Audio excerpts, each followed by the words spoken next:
Hello students, स्वागत है आप सभी का मेरे इस channel Ved Prakash coaching centre में। हम लोग फिजिक्स का दूसरा चैप्टर गॉस का प्रमेय और उसका अनुप्रयोग खत्म कर चुके हैं। आज से हम लोग तीसरा लेसन शुरू करने वाले हैं। कौन सा? तो वैद्युत विभव एवं वैद्युत द्विध्रुव। तो चैप्टर का नाम देंगे आप लोग विद्युत विभव एवं वैद्युत द्विध्रुव।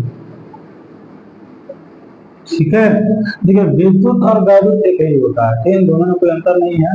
तो इस चैप्टर को हम लोग शुरू करेंगे। तो पहला हेडिंग हम लोग देंगे क्या चीज?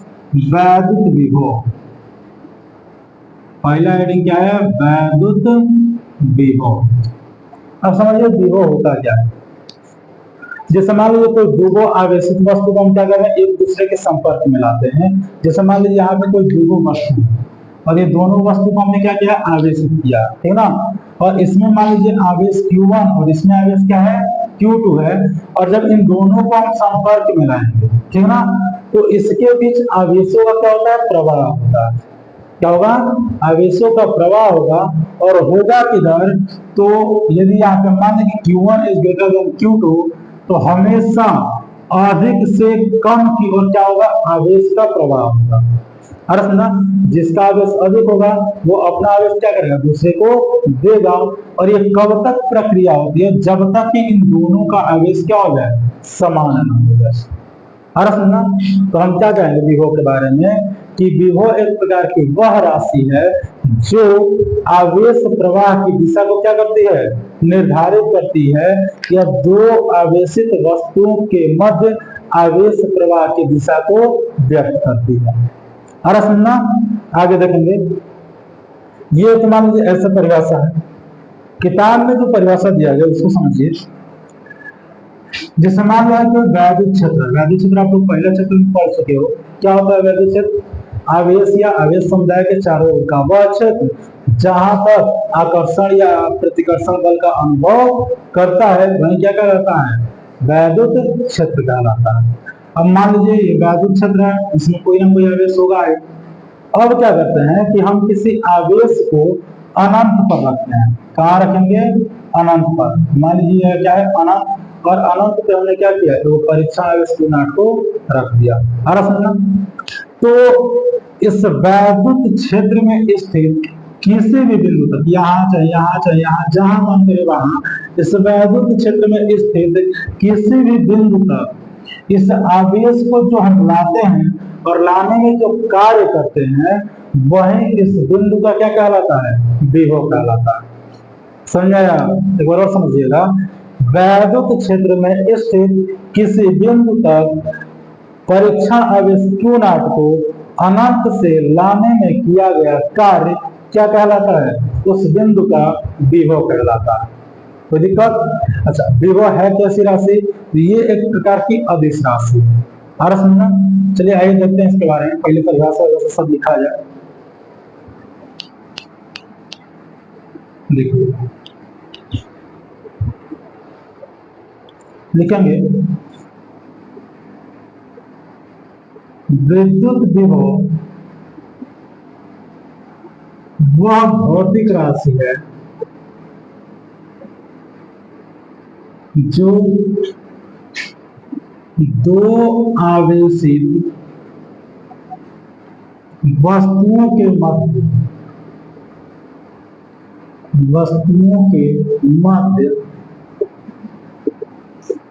आवेश प्रवाह की दिशा को निर्धारित करती है। ठीक है ना? क्या कहलाता है? वैद्युत विभव कहलाता है। और समझना? या फिर देखिए एक और परिभाषा जो अभी हम आपको बताए हैं या करके, जैसे मान लीजिए कोई वैद्युत क्षेत्र है, ठीक है, जिसमें आवेश Q है और अनंत पे एक आवेश रखते हैं। क्या चीज? परीक्षण आवेश, ठीक है ना। तो अनंत से एकांक परीक्षण आवेश को वैद्युत क्षेत्र में लाने में किया गया कार्य ये क्या कहलाएगा? वैद्युत विभव कहलाता है। तो क्या लिखेंगे कि एकांक परीक्षण आवेश को, एकांक परीक्षण आवेश को कहां से? तो अनंत से वैद्युत क्षेत्र में स्थित किसी बिंदु तक लाने में किया गया कार्य क्या कहलाता है? उस बिंदु का विद्युत विभव कहलाता है। ठीक है। अच्छा, इसे दिखाते किससे हम लोग? लिख लीजिएगा, इसे भी से प्रदर्शित करते हैं। ठीक है। और इसका जो फार्मूला होता है वो होता है क्या? W/Q0। या फिर देखिए, यहाँ परीक्षा आवेश को ला रहे हैं तो Q0, यदि कोई अन्य आवेश लाने को केवल Q भी आप लिख सकते हो। हर समझना, ये हो गया V का फार्मूला। अच्छा, इसका यदि हम मात्रक देखें तो इसका जो मात्रक होगा, देखिए ये आपका क्या है? कार्य है, और कार्य का मतलब क्या होता है? जूल। और ये आपका क्या है? आवेश, और आवेश का मात्रक क्या होता है? कूलाम। इसका जो मात्रक होगा क्या होगा? जूल प्रति कूलाम, या इसी को हम कहते हैं क्या चीज? वोल्ट। क्या कहते हैं? वोल्ट कहते हैं। ठीक है। अच्छा, आगे देखेंगे, विभव जो होता है एक अदिश राशि है। विभव एक अदिश राशि है। ठीक है। और इसका यदि हम विमीय सूत्र निकालें, समझिए, विमीय सूत्र, विमीय सूत्र क्या होगा? ये आपका कार्य है, और कार्य का विमीय सूत्र होता है ml² - 2। और ये आपका आवेश है, तो आवेश का होता है क्या चीज? A/T। यदि इन दोनों को हम ऊपर भेजेंगे तो ये होगा ml²। अब T को देखिए, एक घात है ऊपर जाए तो ये भी माइनस, यानी T पे कितना? -3। और A को ऊपर भेजेंगे तो क्या होगा? -1। तो ये हो गया इसका विमीय सूत्र। अब ये समझेंगे, यदि पूछ दिया जाए कि पृथ्वी का विभव कितना होता है, तो आप कहेंगे कि पृथ्वी का विभव कितना होता है? 0 होता है। और सुनना, अब कैसे 0 होता है समझिए। यहाँ पे पहले हम देख दे रहे हैं नोट में कि पृथ्वी का विभव क्या होता है? 0 होता है। अब कैसे होता है थोड़ा समझिए। फार्मूला पढ़े हो, V/W/Q0, या Q भी केवल लिख सकते हो। अब समझिए, पृथ्वी इतनी बड़ी है कि उसको आप जितना भी आवेश दो, वो आवेश को क्या करेगा? ग्रहण कर सकता है। और समझना, तो यदि इसका आवेश हम मान ले, जितना भी देंगे आवेश को क्या करेगा? ग्रहण करेगा। तो यदि आवेश को हम इन्फिनिटिव मान ले, और इन्फिनिटिव से आप किसी भी संख्या में भाग देते हैं तो उसका मान कितना आता है? 0। इसलिए हम कह सकते हैं कि पृथ्वी का जो विभव होता है वो क्या होता है? 0 होता है। ठीक है ना। अच्छा, दूसरा इसका नोट में देखेंगे कि विभव जो होता है, विभव धनात्मक, ऋणात्मक तथा 0 भी होता है। ठीक है। चलिए इसको थोड़ा नोट कर लीजिएगा आप लोग। अगले हेडिंग हम लोग देखेंगे, किसी बिंदु आवेश के कारण विद्युत विभव। लिख दे रहे हैं यहाँ पे हेडिंग, किसी बिंदु आवेश के कारण क्या चीज? विभव। और इस हेडिंग को थोड़ा VI में कर लीजिएगा। ठीक है ना। समझिए, जैसे मान लेते हैं हम यहाँ पे कोई एगो आवेश ले लिए, क्या चीज? Q, और इससे r दूरी पर एक बिंदु क्या है? P है, जहां पे हमें विभव क्या करनी है?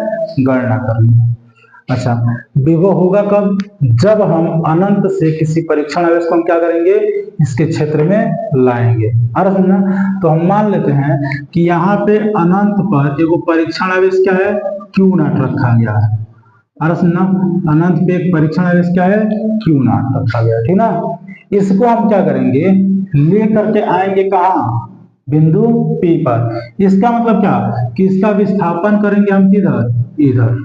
और सुनना, तो मान लेते हैं शुरू में कि इसका विस्थापन क्या है? सूक्ष्म, यानी कि dx हमने विस्थापन किया, अब बताइए इस परीक्षण आवेश को हम इधर लेकर के आएंगे, और आपको पहले चैप्टर में बताया था कि परीक्षण आवेश से कौन सा आवेश होता है, तो धनावेश होता है, ठीक ना। और ये भी आपका प्लस आवेश, ये भी आपका प्लस आवेश। तो इन दोनों के कारण जो बल होगा वो किधर होगा, प्रतिकर्षित होगा, यानी कि बाहर की तरफ होगा। आ समझ में? तो यहाँ पे समझिए, विस्थापन आप कर रहे हो इधर, बल लग रहा है किधर, उधर, दोनों के बीच का जो कोण बनेगा वो कितना बनेगा, 180 अंश, ठीक है ना। तो हम यहाँ पे क्या करेंगे, मान लेंगे कि माना जो है परीक्षण आवेश है वो Q से x दूरी पर क्या है, स्थित है। अरे समझना, तो यहाँ पे लिखेंगे हम लोग, माना परीक्षण आवेश Q नॉट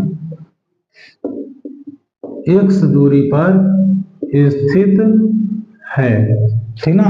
तो कूलाम के नियम से, कूलाम के नियम से, और कूलाम का नियम होता क्या है, तो F is equal to 1/4πε0 into Q1 Q2 बटा में R स्क्वायर। अब यहाँ पे थोड़ा समझिएगा, Q1 के जगह पे क्या है Q, और Q2 के जगह पे क्या है Q नॉट। तो यहाँ पे हम रख लेते हैं, तो F इज इक्वल हो जाएगा 1/4πε0 Q नॉट बाई, अब देखिए दूरी कितना है, कितना दूरी आप माने हो, x माने हो, तो यहाँ पे हो जाएगा आपका कैंसिल एक्स स्क्वायर, और इसको मान लीजिए इक्वेशन फर्स्ट, है ना। अब इस Q नॉट का हमने विस्थापन कितना किया, dx, यानी बहुत सूक्ष्म किया है। तो जब सूक्ष्म विस्थापन करेंगे तो कार्य भी हमें क्या करना पड़ेगा, थोड़ा सा करना पड़ेगा।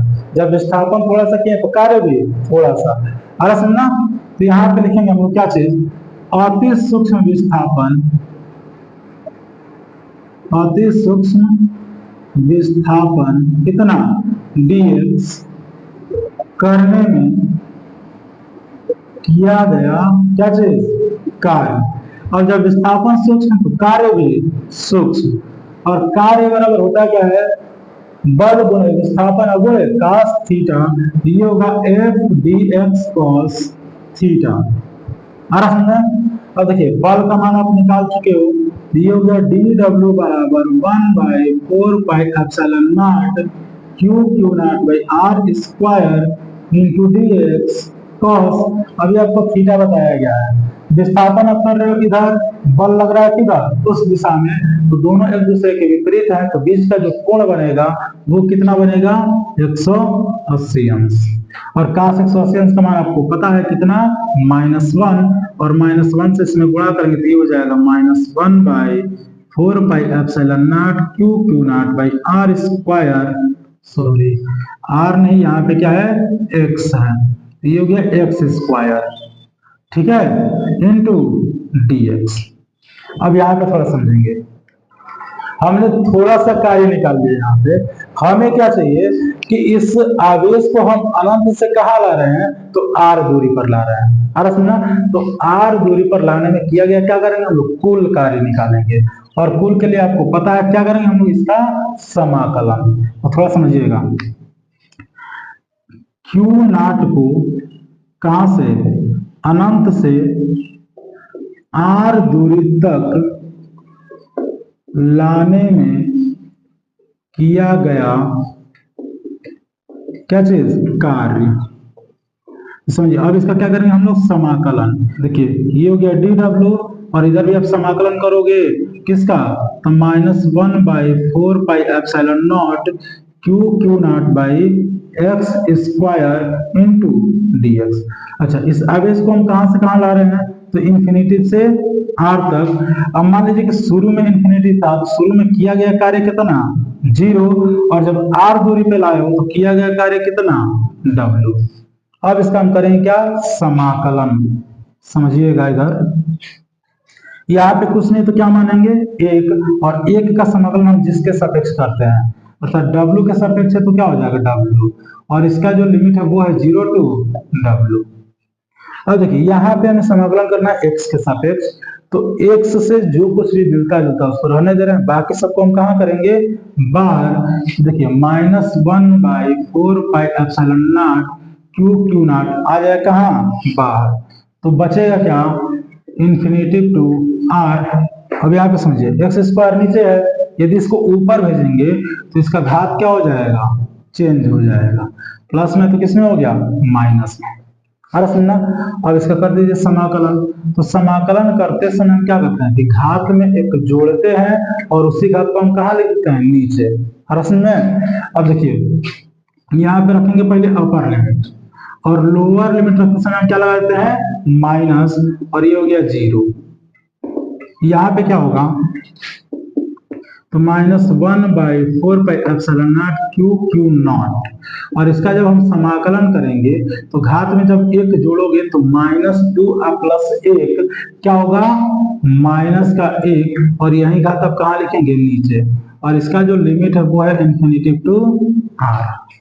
अब समझिए W में से 0 घटाएंगे तो W ये हो गया -1/4πε0 Q0, और यहाँ पे यदि इसको हम नीचे लाए, एक काम करते हैं, ये माइनस माइनस क्या हो जाएगा, प्लस, इसको हटा दीजिए, और इसको यदि हम नीचे लेकर के आते हैं तो ये होगा 1/x और इंफिनिटिव टू r। चलिए मान रख देते हैं, पहले अपर लिमिट फिर लोअर लिमिट, तो W बराबर होगा 1/4πε0 Q0, ये होगा 1/r, और ये जगह 1/इंफिनिटिव। ठीक ना, पहले हमने क्या किया, अपर लिमिट रखा और फिर लोअर लिमिट। तो जब भी लोअर लिमिट रखते हैं तो पहले क्या लगाएंगे हम लोग, माइनस, और आपको बताया गया कि इंफिनिटिव से यदि किसी भी संख्या में हम भाग देंगे तो इसका मान किसके बराबर, 0 के बराबर।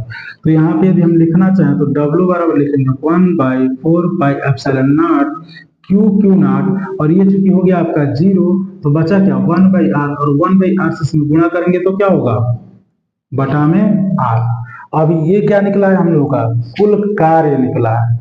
यदि हम विभव देखें तो समझिए विभव V इज इक्वल टू, ये क्या होता है, W/Q0, और W का यदि यहाँ पे मान रखें तो 1/4πε0 Q0/r, और बटा में दिया गया क्या चीज, Q0, तो Q0 से Q0 खत्म, तो V बराबर हो गया 1/4πε0 इंटू Q/r, और यही आपका क्या है, किसी बिंदु आवेश के कारण वैद्युत विभव। ठीक है, नोट कर लीजिएगा। चलिए थोड़ा नोट देखते हैं।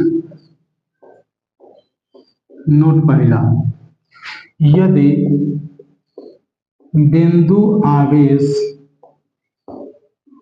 निर्वात में, यानी कि जो हम आवेश लेते हैं वो कहाँ पे हो, निर्वात में हो, तो उस स्थिति में जो विभव का मान होगा वो होगा 1/4πε0 इंटू Q/r। ठीक है ना, और यदि यही आवेश यदि बिंदु आवेश माध्यम में हो, तो V का जो मान होगा 1/4πε0 इंटू K इंटू Q/r। ये आपका क्या है, उस माध्यम का परावैद्युतांक, और परावैद्युतांक होता है क्या, अभी हम लोग पढ़ेंगे भी। ठीक है, अच्छा तीसरा जब देखेंगे, यदि मान लेते हैं कि जो हमने आवेश लिया था वो क्या लिया था, प्लस Q आवेश, और इससे r दूरी पर हमें विभव निकालनी थी, तो इस स्थिति में जो V का मान होगा वो होगा 1/4πε0 इंटू Q/r। लेकिन यदि मान लीजिए कोई -Q आवेश ले और इसके कारण r दूरी पर बिंदु P निकाले, तो उस स्थिति में V का जो मान होगा वो होगा 1/4πε0 इंटू -Q/r। अर्थात हम क्या कहना चाह रहे हैं कि विभव के सूत्र में आवेश का जो मान होगा वो चिन्ह सहित रखेंगे। यदि प्लस में होगा तो प्लस में रखेंगे, माइनस में होगा तो माइनस में रखेंगे। तो यहाँ ना हो तो नोट में भी आप लोग लिख सकते हो कि विभव के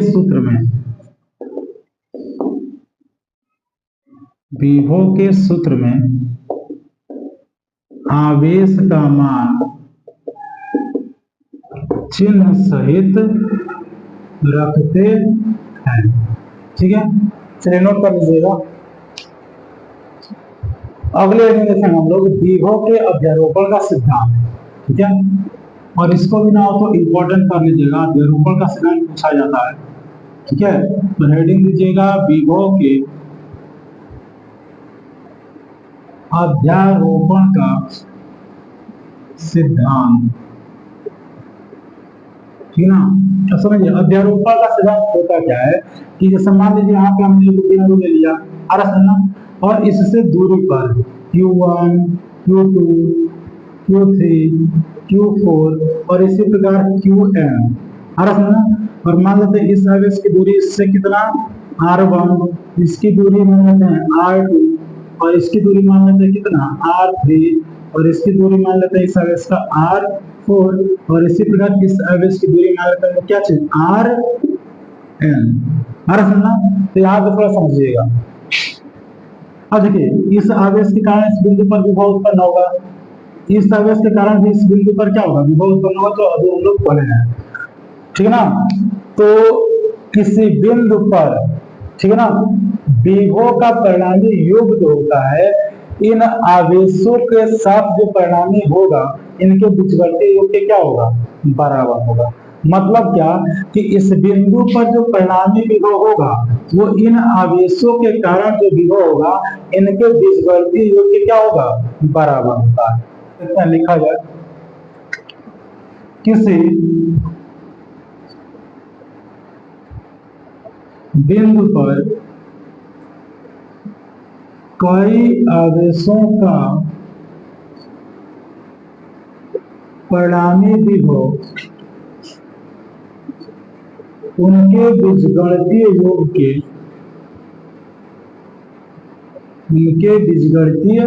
योग के क्या होता है समान या बराबर होता है। अर्थात हम क्या कर सकते हैं कि इस पर जो विभव होगा, अब मान लीजिए इसके कारण जो विभव है V1, इसके कारण V2, इसके कारण V3, V4, Vn, उन सबके योग के क्या होगा बराबर होगा। यहाँ पे लिख सकते हैं अर्थात V is equal to V1 plus V2 plus V3 plus dot dot. ठीक है प्लस क्या हो जाएगा Vn। अच्छा और इसका यदि हम मान रखें तो बताइए V इज इक्वल टू क्या होगा 1/4 pi epsilon not Q1 by R1। इसका यदि रखें तो 1/4 pi epsilon not Q2 by R2 और इसी प्रकार यदि इसका हम मान रखें तो 1/4 pi epsilon not Qn by Rn। इसमें आप सभी में देख रहे हो कि 1/4 pi epsilon not 1/4 pi epsilon not 1/4 pi epsilon not दिया गया है। अब क्या कर लो कॉमन ले लो तो V is equal to 1/4 pi epsilon naught यदि हम कॉमन ले तो यहाँ बचे Q1 by R1 Q2 by R2 plus dot dot Qn by Rn।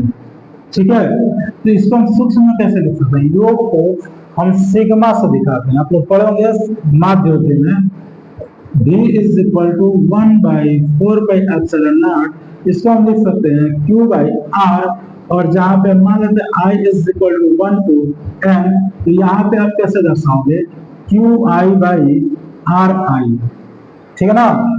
I का मतलब क्या है यहाँ पे नंबर है एक से लेकर के कहां तक लिखेंगे हम लोग n तक।